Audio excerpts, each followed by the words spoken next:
या बातमीपत्राचे प्रायोजक आहेत गोकुळ, गोकुळ दूध आणि दुग्ध उत्पादने।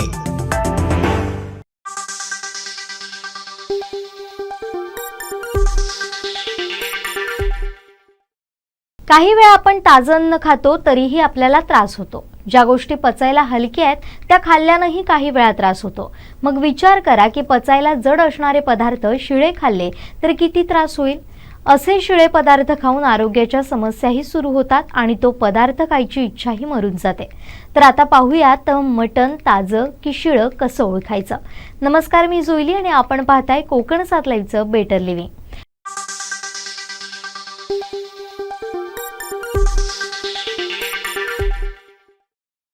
मांसाहारावर प्रचंड प्रेम करणारे लोक आहेत। काही लोकांचा तर मांसाहाराशिवाय दिवस संपत नाही। हॉटेलमध्ये ताटात जे येईल ते शिळं की ताजं आपल्याला कुरबुर न करता खावं लागतं, पण घरी तरी आपण फ्रेशच मटण किंवा चिकन आणतो। ते खाऊनही आपल्याला काही वेळा त्रास होतो। मटण ताजंच बनवलेलं असतं, पण मटण विकणारे लोक अनेकदा त्यात शिळे मांस मिक्स करून विकतात। त्यामुळे आपण फसवले जातो। घरातले लोकही म्हणतात की तुम्हाला मटण आणायचं कळत नाही, काय मग शिळं घेऊन येता। हे टोमणे ऐकायचे नसतील तर इथून पुढे मटण चिकन खरेदी करताना काय काळजी घ्यावी ते पाहूया। ताजं आहे की शिळं हे वासावरून समजतं, शिवाय ताजं तुकतुकीत दिसतं। शिळं असलं तर बावल्यासारखं निस्तेज दिसतं। जो नियम भाज्या फुलांना तोच मटणाला। आता मुख्य कळीचा मुद्दा, मटणात स्थूलमानानं 3 प्रकार असतात।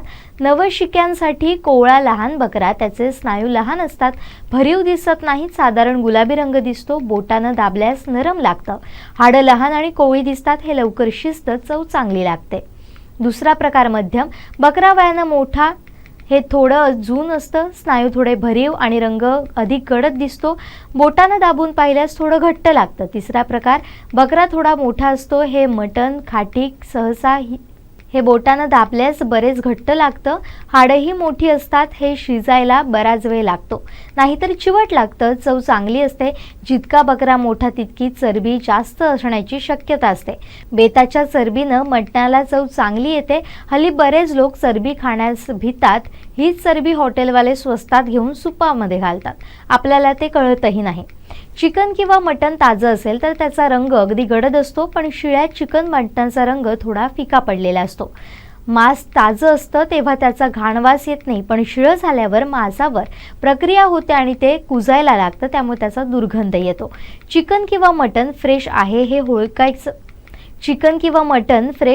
हे ओळखायचं असल्यास ते स्पर्श करून तपासता येतं।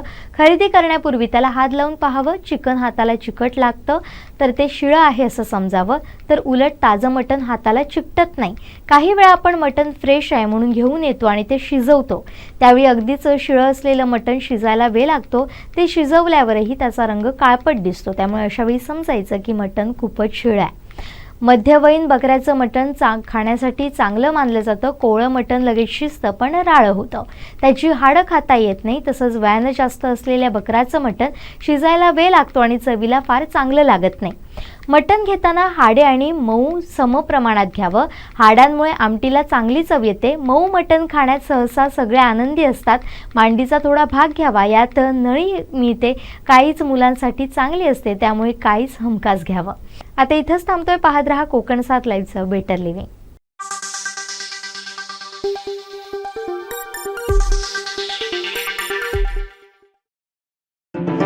या बातमीपत्राचे प्रायोजक होते गोकुळ, गोकुळ दूध आणि दुग्ध उत्पादने।